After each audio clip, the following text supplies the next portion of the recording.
We know how well the Atlanta Braves draft and develop pitching, but the lack of bats in the system is really starting to come around and bite the Atlanta Braves. We'll talk about it on today's episode of Locked On Braves. So let's get into it.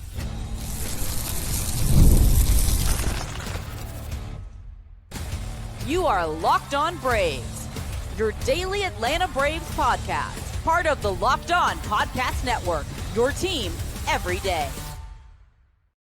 Hey, welcome back to Locked On Braves, part of Locked On Sports Atlanta, where we cover your favorite Atlanta sports teams each and every week. I'm your host, Jake Mastroianni. You can follow me on social media at shorts.ball. Check out the podcast there at LockedOn_Braves on X and Locked On Braves on Instagram. If you're new and you're watching this on YouTube, please do me a huge favor. Hit that thumbs up button, hit the subscribe button, leave me a comment down below. So many great comments on yesterday's podcast, which was an exciting and maybe a little bit controversial podcast. If you haven't given that a listen, go back and do so. Thank you so much to our audio listeners as well. You can leave me a 5-star review on Apple, Spotify, or wherever you get your podcast. Thank you so much for making Locked On Braves your first listen of each and every day. And thanks so much to all my everydayers out there in the comment gang, like C. Fuller out there, getting a comment on each and every episode. Thank you so much for all your support. Today's episode, we're going to look ahead to the draft. We're getting really, really close. Listen, 2 weeks away from the draft. So we'll give a couple of look at some mock drafts there. I'll give you some of my thoughts on who they should take. And they'll also do our minor league spotlight segment where we're really going to focus on just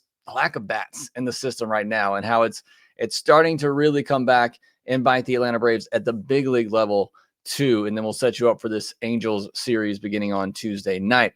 But this episode is brought to you by Monarch Money. Take control of your finances with Monarch Money. Use code LOCKEDONMLB at monarchmoney.com for 50% off your first year.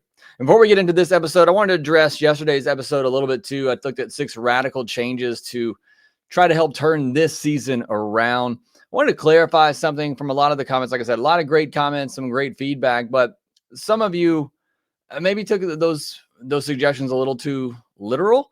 I said in the podcast that these were crazy ideas that are likely not going to happen and likely aren't going to change anything. My whole purpose of that podcast was to say, as a fan, I just want to see something different. You know, you keep trying the same things, you keep waiting on the same players to turn things around, and maybe they will. Again, many of you in the comment section are ready to give up Michael Harris. I am not. I think Michael Harris can be good. I do think maybe he needs a timeout at the minor league level to try to get back on track, but he's 24 years old. So again, I don't think they are going to fire Brian Snitker. I don't even necessarily believe that they should. I was just looking for radical changes just to do something different and to try to shake things up to give this team a chance of winning this year. So I wanted to kind of clarify that. It was really just me trying to have a lot of fun, throwing out a bunch of wild ideas out there to try and get things going. So I wanted to address that based on some of the comments that I saw. But thank you so much for the feedback on that. But I just wanted to address it for those who are maybe confused on it. All right, let's get into today's episode, though, and talking about the latest mock drafts. The MLB Draft coming up July 13th through 15th in Atlanta. So, got an opportunity to go there and see that. That could be a lot of fun.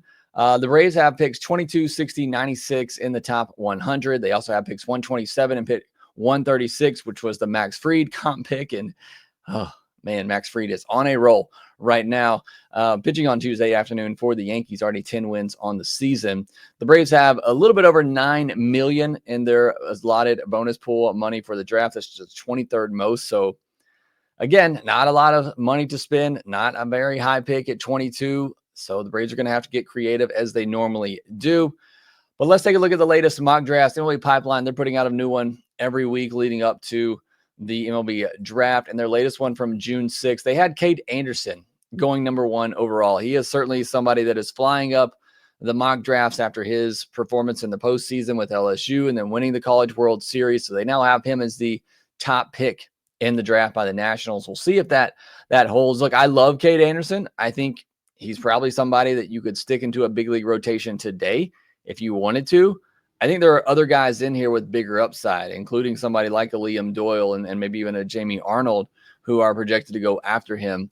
They have Aviva Arquette from Oregon State as the number 3 pick. Small sample size in the postseason. I didn't really like Arquette. They have Ethan Holiday going 4th. He's for a while been tabbed as the number 1 pick in this draft. They have him going all the way down to 4th. Gavin Keelan, somebody I like. They have him going 11th. And about every mock draft that they've done and every mock draft I've seen, has Gavin Keelan going in the top 12 picks, but yet he's ranked as the 21st best player. It's when I started this draft process a while back, he was my number one pick for the Braves that I wanted them to take. But again, every mock drafts I'm seeing, he's not making it past 12. So I think that is no longer a reality. Daniel Pierce was my second one, and they have him going 12th. He's ranked 13th overall, so that's seeming like a pipe dream too. And then Ike Irish was my third one, and they have him going 13th and have him as the 11th ranked player draft prospect. So those are my top three when this draft process began, and I started previewing the MLB draft, but it's looking like all three of those are going to be gone way before the Braves pick at 22. If any of them happen to fall to the Braves at 22, I think it's an easy decision in my mind to take either Gavin Keelan, Daniel Pierce, the high school shortstop out of Georgia, or Ike Irish from Auburn.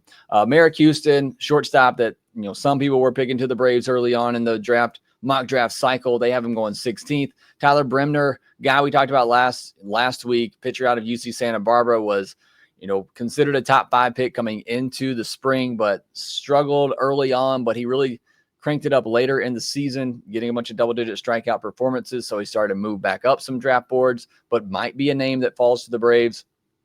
Jace Laviolette, who was right there with Ethan Holiday as 1-2 when this draft process started way back when, a year ago, certainly coming into the spring, he was considered to be one of the best bats, certainly the best college bat in this draft class, and he has fallen a long way. I mean, almost every mock draft I've seen lately has him going at 20 to the Brewers, and MLB Pipeline has him now ranked as the 20th best prospect. And if he were to fall to the Atlanta Braves, I think it's a chance you have to take for a guy who has the upside. And if you didn't follow college baseball this year, it was a disastrous season for Texas A&M.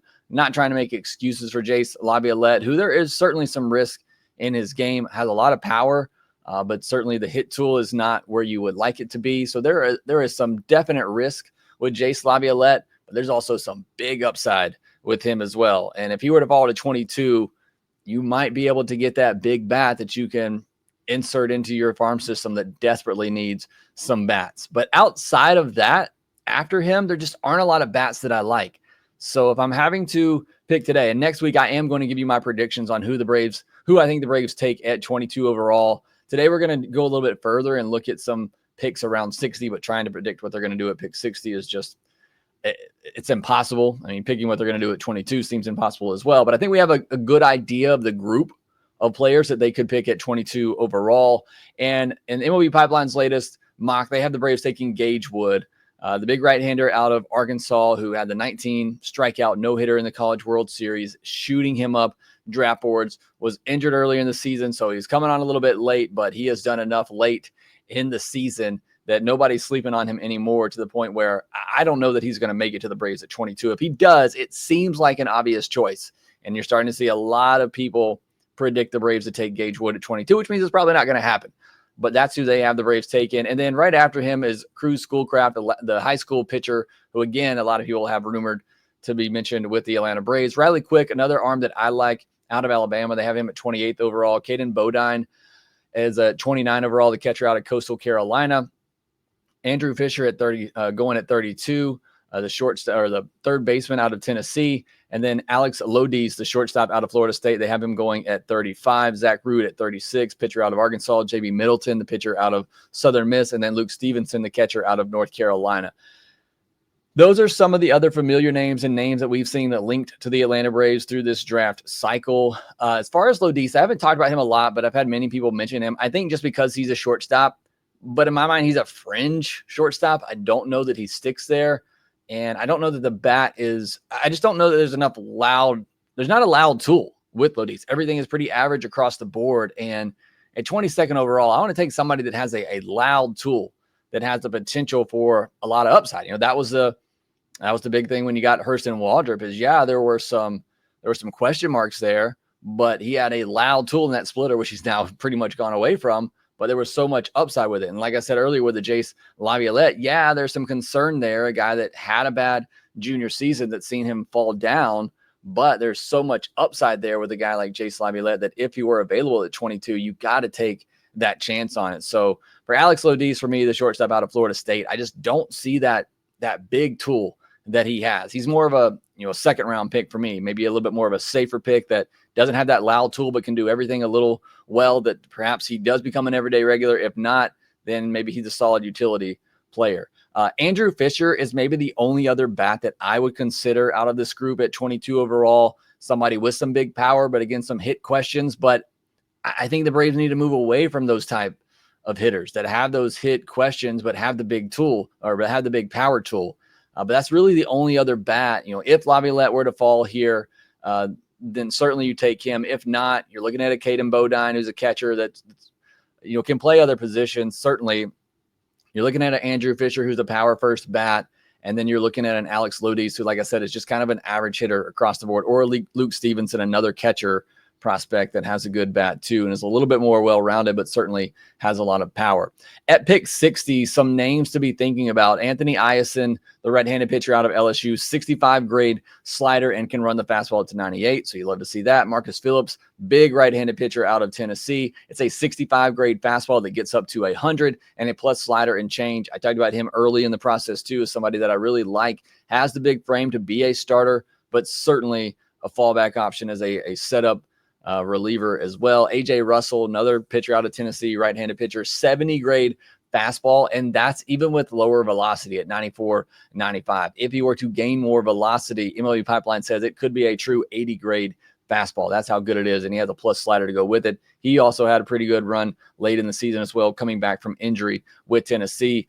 Gavin Turley, an outfielder from Oregon State, he really impressed me in the postseason. Again, postseason, short sample size, but I was more impressed with him than I was with Arquette, who is considered a top 5 pick. So Gavin Turley, outfielder out of Oregon State, might be a bat to keep an eye on at 60. Max Williams, an outfielder from Florida State, good power and speed combo, could stick in center field.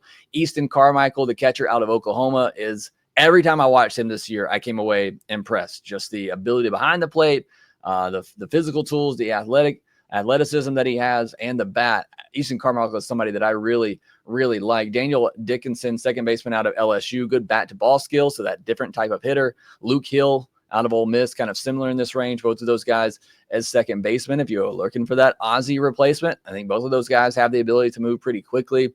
Ethan Petrie, the first baseman from South Carolina, if you want that power. But again, I think the Braves need to start moving away from the just all-out power bats. And then RJ Austin, outfielder from Vandy. I just think he has a ton of tools and could be a lot of fun if everything clicks for him. So those are some of the names that I'd be targeting at pick 60, and also obviously the 22nd overall pick. What the MLB mock drafts have right there now for the Atlanta Braves. But let me know what you think about some of these picks. Who are some guys that you would be interested in for the Atlanta Braves taken at 22 and 60? And again, next week I'll give you my final predictions on who I think the Braves will take and who I think they should take. We'll do that next week. But on this podcast, we'll continue rolling with our minor league spotlight, where we'll look at all the great pitchers the Braves have in their system, but where are the bats? We'll talk about that here next.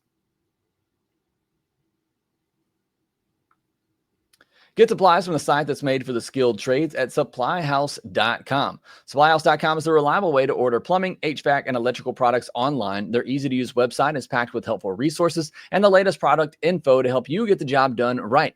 Shop a complete inventory of over 200,000 parts from over 400 top brands and get your order delivered right to your door with fast shipping from coast to coast. Need help with an order? Get expert support and industry-leading service from the friendliest folks in the business and talk to a real person every time. Pros in the skilled trades can get a competitive edge by joining supplyhouse.com's free Trade Master program.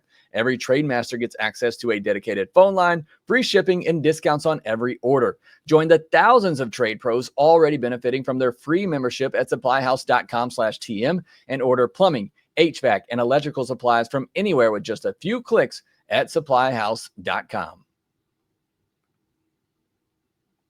Thank you so much for making Locked On Braves your first listen of each and every day. Go check out the guys over at Locked On MLB for your second listen of the day, solely getting you caught up with everything happening around Major League Baseball, and the guys over at MLB Game Night, including our own Lindsey Crosby, getting you caught up with the biggest highlights from each and every night.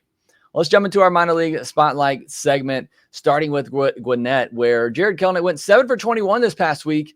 No extra base hits, 1 walk, 6 strikeouts, 1 stolen base. It was a .333 average, but a .697 OPS with all those singles. Jerickson Profar, 5 for 21, but he had 2 doubles and a home run with 4 walks to 3 strikeouts. And Carlos Rodriguez, just 4 for 21 this past week, a double, but 4 walks to 5 strikeouts and 2 stolen bases. Again, I want to reiterate, like I talked about yesterday with Carlos Rodriguez, I do not think he is the answer. I just think it can be somewhat of a serviceable replacement while you hopefully get Michael Harris back on track.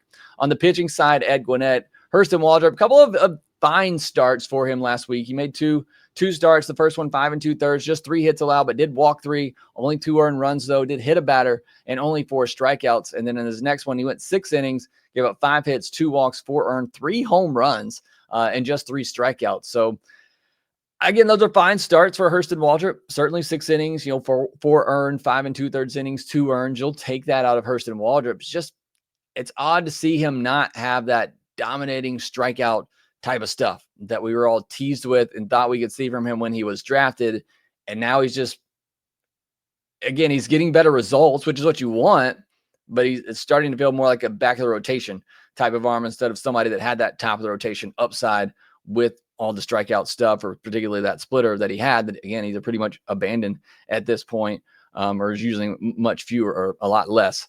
Nathan Wiles, 5 innings, 4 hits, 4 walks, 3 earned, 2 home runs, and 7 strikeouts. Could see him on Wednesday rather.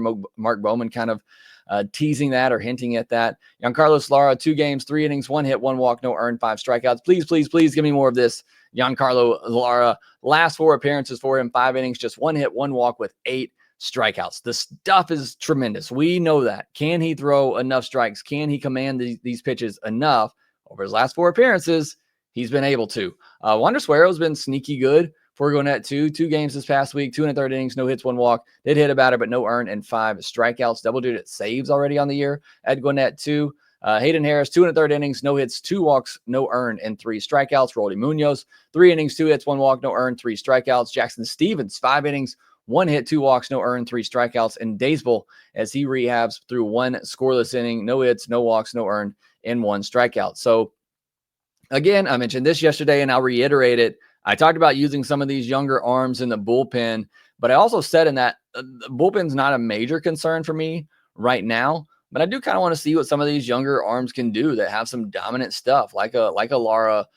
Hayden Harris's stuff doesn't scream dominant when you watch him pitch, but the results certainly are. Munoz has some big time stuff. Obviously, we've already seen what Daysbel can do. So I think there are some arms down there that potentially could come up and give you some more of those just shut down type of relievers. Right now, again, the bullpen's fine. It's not my biggest issue, but outside of Dylan Lee, maybe Pierce Johnson, there's nobody there that I just really trust a whole lot right now in a big game-saving situation.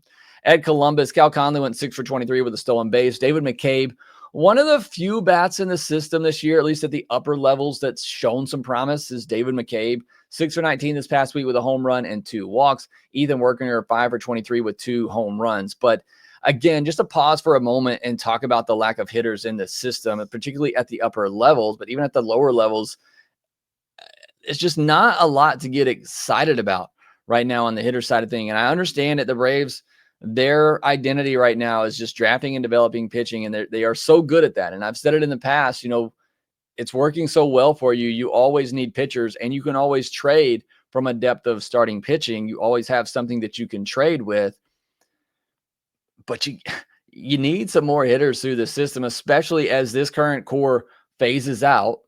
And hopefully that's still not for a couple more years, but they got to do some turning around for me to believe that right now. But we talk about, who do you replace Michael Harris with? Well, Carlos Rodriguez. I mean, those are your options. Who do you replace Ozzie with? Nacho would have been a fine choice had he not gotten hurt. And if he could stay healthy, he's now becoming, and I said this at the end of last year, he's becoming somebody that just feels very injury prone, is Nacho. So there's just not a lot of hitting talent coming up through the system. I mean, they have 1 or 2 key guys every year where they're, you had Michael Harris, you had the Vaughn Grissom, you had the Nacho Alvarez, you had the Drake Baldwin. They seem to have at least one guy every year kind of close up there, but there's not enough in the system to really help, if you have injuries or if you have guys who are underperforming that you can give opportunities to. They got plenty on the pitching side. We see them bring up pitchers from Double-A all the time who may not look ready, but they're performing. don't have anybody like that on the offensive side. Who are you really calling up on the offensive side right now from AA or AAA that you feel confident in that can be better than what they have right now at the big league level? Like I said, outside of maybe Nacho, who is injured once again, and I know the first time he got injured this year wasn't his fault, but there's just nobody there. So they got to do a better job of getting those bats developed. And a lot of that has to come through the international market, and it just hasn't yet. It hasn't produced like you would have hoped on the international side of things. They haven't hit on those bats like you would have hoped. For the pitching side at Columbus, again, plenty of arms here. Lucas Braun, 5 2/3, just 3 hits, a walk, 3 earned, 2 homers, and 8 strikeouts. Blake Burkhalter, 5 1/3, 4 hits, 3 walks, 1 earned, and 7 strikeouts. Ian Mejia, 8 innings, 5 hits, no walks, no earned, 7 strikeouts. Landon Harper, 5 innings, 7 hits, no walks, no earned, and 6 strikeouts. J.R. Ritchie, 5 2/3, 6 hits, 2 walks, 3 earned, 5 strikeouts. There are plenty of arms in this system, which is great. Again, you need lots of arms, but it'd be nice to see some more development on the hitter side too. I also mentioned Blaine Abetta, who went 3 1/3 innings, 2 hits, 1 walk, no earned, and 5 strikeouts for Columbus. At Rome, look, there wasn't a hitter worth highlighting this past week. There just wasn't. I tried to stretch as much as I can. There wasn't going to be anybody worthy of putting on the hitter side of things at Rome this past week. But on the pitcher side, Riley Frey, 5 1/3, no hits, 2 walks, no earned, 8 strikeouts. Garrett Bauman, 5 2/3, 4 hits, 2 walks, 2 hit batters, no earned though, with 5 strikeouts. Jacob Kroger, who again, he's been on here just about every week, 6 innings, 1 hit, 3 walks, 1 earned, and 5 strikeouts. Royber Salinas, 3 innings, 1 hit, 2 walks, no earned, 5 strikeouts. Adam Mayer, who's back down to Rome now, 5 innings, 5 hits, 1 walk, 1 earned, 4 strikeouts. Herrick Hernandez, 6 innings, 1 hit, 3 walks, no earned, and 3 strikeouts. There are pitchers galore in this system, which again is fantastic. But it just also points to the fact that there is almost nothing on the hitter side of things. Now at Augusta, you've had some pretty interesting bats there this year, but even those guys, Isaiah Drake, Owen Carey, Eric Hartman, who's hurt and working his way back now. Isaiah Drake goes 5 for 19 this past week, 3 walks and a stolen base. Joe Osovsky went 5 for 17 with a double, a walk, and a stolen base. Douglas Glad, who's been a little bit better here as of late, one of those international prospects, 4 for 15, a home run, and a walk. Still, there's just not a ton there either. On the pitcher side, though, Cam Caminiti, 4 innings, 3 hits, no walks, 1 earned on a solo shot, and 8 strikeouts. Raven Antonio, again, another one like Jacob Kroger. Those are the 2 guys this year that I think have really stood out as prospects I really didn't know anything about coming in, but I'm definitely going to have to watch them this offseason and break them down.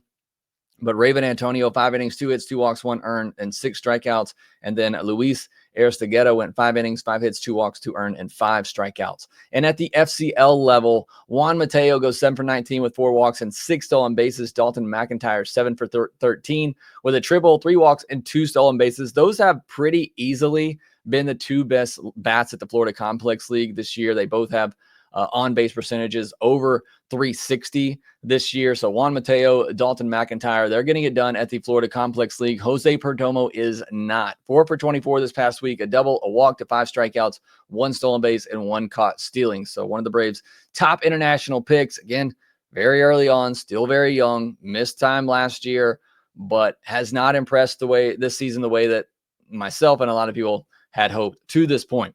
Kendi Richard went 5 innings, 2 hits, 2 walks, no earned, and 6 strikeouts on the pitching side at Florida. And then Ethan Bagwell, one of their picks from last year, the Braves were really high on. He makes his debut this season, going 2 2/3 innings, no hits, 1 walk, no earned, and 3 strikeouts. And then at the Dominican side of things, one hitting prospect that you can get really excited about right now is Diego Torrens. 9 hits last week, including 2 doubles, 4 walks to 7 strikeouts, 6 stolen bases to 1 caught stealing. And in 18 games for Diego Torrens, 329, 424, 466 slash line. That's an 890 OPS, 11 walks to 15 strikeouts, and 16 stolen bases. So again, it's the Dominican level. I understand that, but playing amongst his peers, players that are around his age, and most of them, actually even older, he's performing like you would hope that a top international prospect would be to this point. So we'll see if they try to push him this year again. I think he's just still 16. So, or he is still 16. So no real reason to push him, but Off to a great start, certainly to his professional career. Michael Martinez also having a great year at the DSL, 308, 438, 577 slash with 8 doubles, 2 homers, 9 walks and 9 strikeouts and 4 stolen bases. The outfielder is in the second year at the DSL level and is 18. So just by comparison, we talked about Torrens, the great numbers he's having. 16-year-old, first year professional baseball, he's tearing it up. Michael Martinez, second year at the DSL level, 18, 2 years older, but also tearing it up. So those are some interesting bats, but at the very lower levels, again, need something at the high A, double A level. Certainly would love it at the triple A level too to get excited about. There's just not a lot right now. Roddy Reyes only went 2/3 last week because the walked 4 batters, also gave up a hit and 2 earned runs, but 2 strikeouts. So getting a ton of strikeouts, that big time stuff that he has, but learning how to control it right now is an issue for Roddy Reyes. All right, next we'll get into some of the news from the day, including some more prospect news for J.R. Ritchie and Hayden Harris going to the Futures game. We'll get into that and set you up for the Angels series here next. Ever check your bank account and wonder, where did all the money go? Between dining out, online shopping, summer vacation, got another trip coming up here soon, so you're going to be without me for a few days next week. Entertainment, trying to make your kids happy, all of these things. It's easy to lose track of where this money goes. Trust me, you got small kids, money goes everywhere. School supplies, all of this, it is constantly coming out of your bank account. And that's where Monarch Money comes in, your personal CFO, to give you full visibility and control over your finances. Monarch Money isn't just a budgeting app, it's a complete financial command center. You can track all your accounts, investments, and spending in one place, so you stop just managing your money and start building wealth. And managing your money with your partner is smoother than ever. You can track shared and personal accounts, set goals, and stay on the same page without all the stress. Take control of your finances with Monarch Money. Use our code LOCKEDONMLB at monarchmoney.com for 50% off your first year. Yes, you read that correctly. 50% off your first year when you go to monarchmoney.com. Use code LOCKEDONMLB for half off of your first year. A little bit of news from the past couple of days. J.R. Ritchie and Hayden Harris were named to the Futures game. So J.R. Ritchie, obviously top pick, now a top prospect, one of my favorite picks right now, or prospects in the organization. But Hayden Harris as well, a reliever, just continues to get it done. Again, you watch him, the velocity, it's not anything impressive, but the results are there for Hayden Harris. And I got to figure at some point he's going to get an opportunity. J.R. Ritchie might be the next guy to get a chance. Either he or Lucas Braun, I think, are probably next up, or Blake Burkhalter. Again, there's plenty of options on the pitcher side. Not saying that the Braves should, but, if they just don't like the Nathan Wiles, they don't like the Davis Daniels of the world, they don't want to give Hurston another chance, I think those are some of the guys that you could look at. So good to see them getting noticed there and being in the Futures game.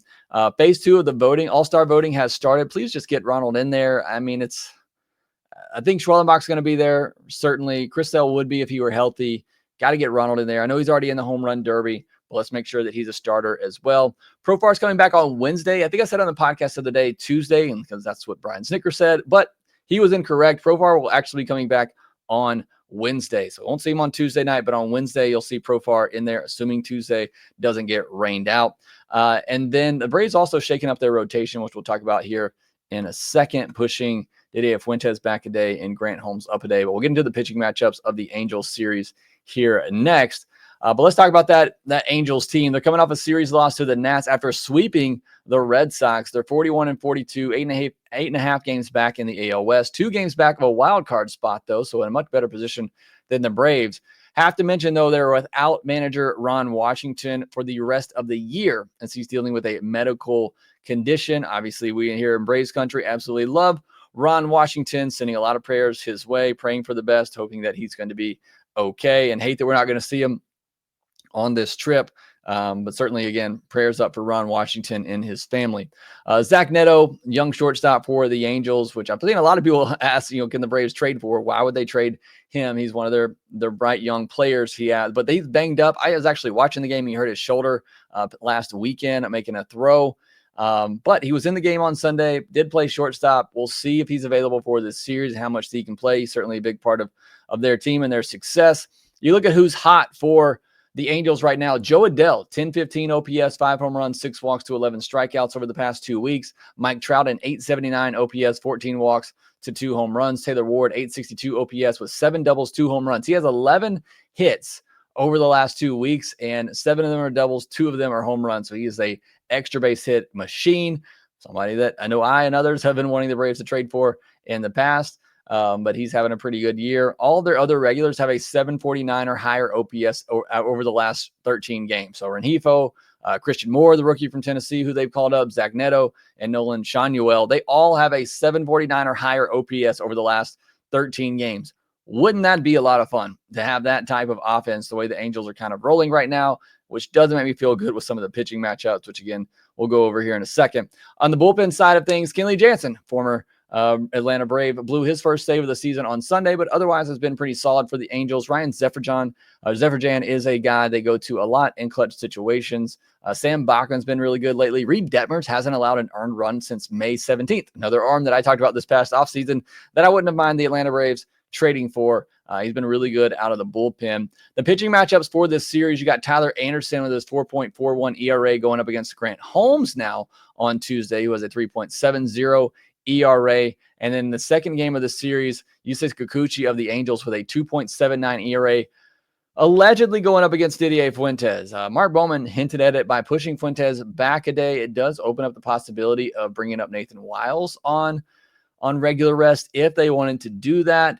Maybe they're just pushing the young kid back a start. I don't know. And I don't know how much longer you can just continue to throw the 20-year-old out there. Again, I love him. I love his stuff. I think he's going to be a great pitcher. I have him on my dynasty team. That's how much I believe in him. I just think you put him in an awful spot and an awful position. Kikuchi's been a really good left-handed pitcher. Braves have struggled against those this year. They've struggled against both sides, but feels like they've especially struggled against lefties. He's in a stretch of 11 starts where he's gone at least 5 innings and allowed 3 earned or less, and he has 31 strikeouts in his last 3 starts. So Kikuchi is on a roll. So maybe moving the rotation around to give yourself a better chance on the Tuesday matchup to win, knowing that Wednesday is going to be really tough against Kikuchi. I don't know. But we'll see how it works out and what the Braves' plans are going to be with that Wednesday start. And then in the finale, Soriano with his 3.99 ERA against Bryce Elder and his 5.82 ERA. These pitching matchups with the way the Angels' offense has been hitting lately has me really worried for this series. Soriano, big-time stuff. You're talking about 99 mile per hour sinker that he has. Tough matchup. Can run into some control issues at times, but big-time stuff from Soriano there. So it's one of those series on paper with where the Angels are right now, where their offense is, who the Braves are throwing out there. I don't feel great about this series, but if Braves got to have it, they got to find a way. It feels like a series where your offense needs to win it for you. And every time I've said that this year, it feels like the offense hasn't won it for us. There's been one game this year we've had like that where the offense was able to overcome just a bad start and some bad pitching and outscore the other team. That's what this team was built on, and that's why you felt comfortable with this team having so much success no matter what the pitching side did, because you felt like this would be an offense that could just outscore teams like they did in 2023 when the pitching wasn't that great. They just outscored teams.